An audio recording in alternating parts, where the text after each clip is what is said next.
will go through in the future. Let us capitalize on the strength of the relationship between the two countries. Thank you very much.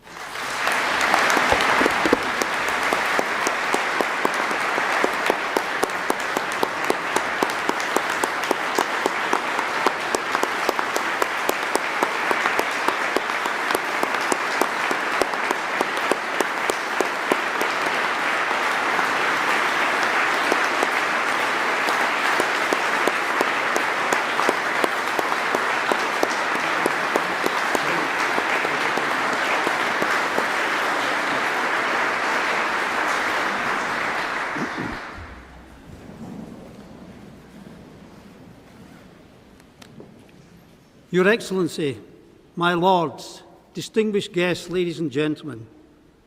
First, I would like to thank you for your kind words about the strong relationship which our two countries enjoy. It is a great honour to have you with us today. On behalf of the House of Lords, I thank you for your moving tribute to Her late Majesty Queen Elizabeth, not least as a leading champion of the Commonwealth. I also offer our sincere condolences on the death of Archbishop Desmond Tutu last year, a great man who courageously dedicated himself to serving others in the pursuit of equality, justice and peace.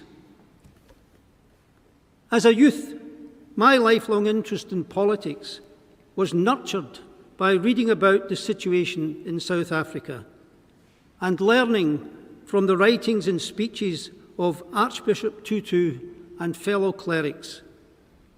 Archbishop Tutu and his colleagues forced me to contemplate on the central question of who is my neighbour. They correctly reflected that neighbours might perhaps be many thousands of miles from us, but we're still neighbours whose needs, values and progress we must support. And my theme, Mr. President, in thanking you today is South Africans and Britons as neighbours. Occasions such as today remind us of the importance of engagement between our peoples and parliaments. It is through such engagement that we can form strong bonds.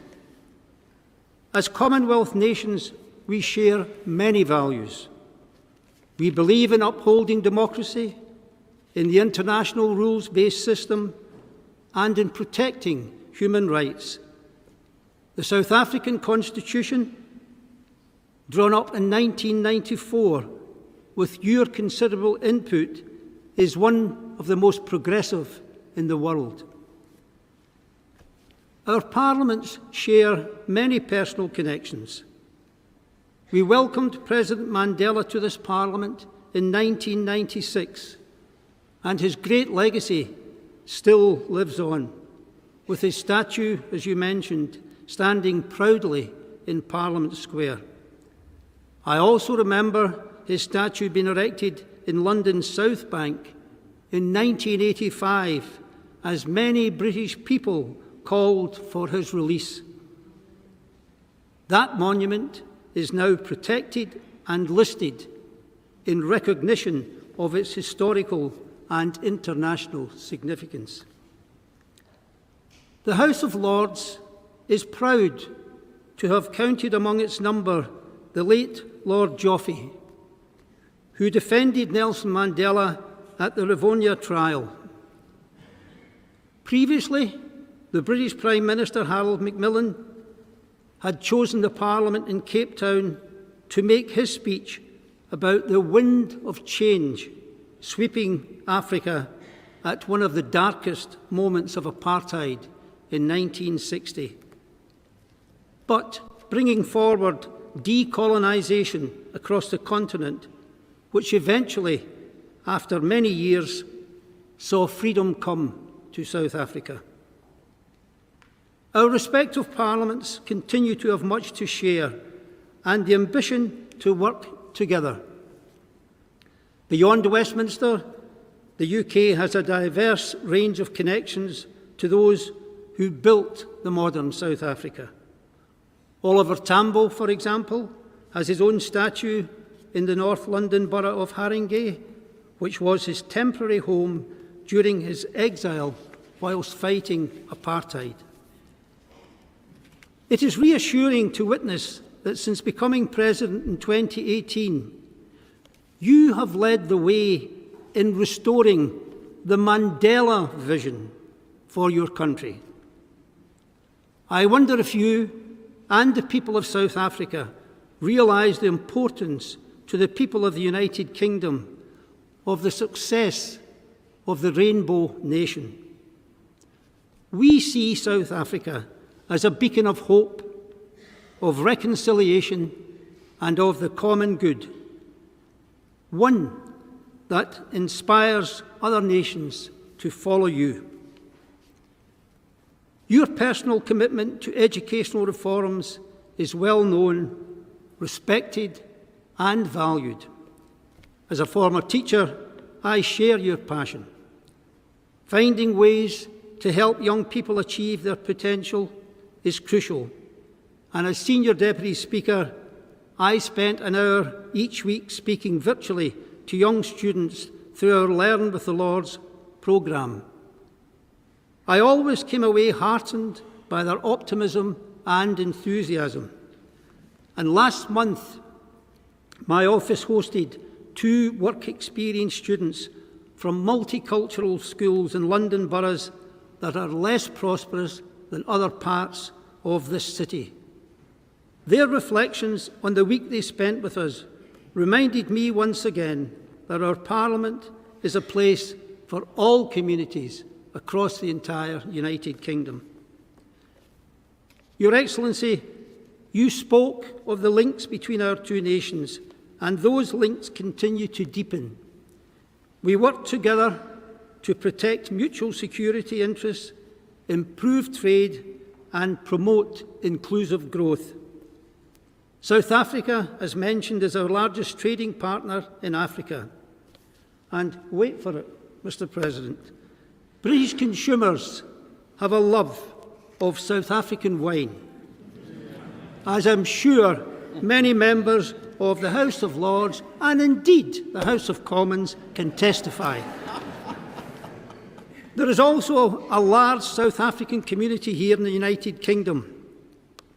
The Springboks' victory in the 29 Rugby World Cup, which you attended, captained by Sia Kolisi and cheered in many pubs and bars in West London, was more than a sporting triumph. It showed, to paraphrase Archbishop Tutu, that what would have seemed impossible 30 years ago, a black captain of the Springboks, became possible. I also hear on the grapevine, Mr. President, that you support Manchester United. I only wish you luck with that at the present time. Archbishop Tutu's steadfast faith and confident application of belief to everyday social problems serve as an inspiration for all of us in the political sphere. Understanding his approach brings me back to the central question of who is my neighbour? A simple question which we politicians cannot evade if our pursuit at its core is to have a moral purpose. You, Mr. President, are my neighbour, and we are your neighbours. Our world is complex, and the present circumstances expose our vulnerability and the potential for increased polarisation, fragility, and disconnection. In such a fractious environment, we need the ability to hold our opinions whilst walking together, and on occasions learning to travel in agreeable disagreement. So let us become expert in the art of the encounter. We cannot achieve a better world other than working together globally, whether that be through addressing, as you mentioned, inequality, responding to migration, resolving climate change, and pursuing peace and disarmament. You are our vital neighbours, and the realisation of the Rainbow Nation and South Africa's role on the global stage is significant. There is much for us all to learn from you. I conclude in a spirit of joint working and shared endeavour by thanking you, Your Excellency, for your visit to Parliament today. We look forward to our enduring and positive relationship, and we wish you and the people of South Africa well for the future. So, many thank you.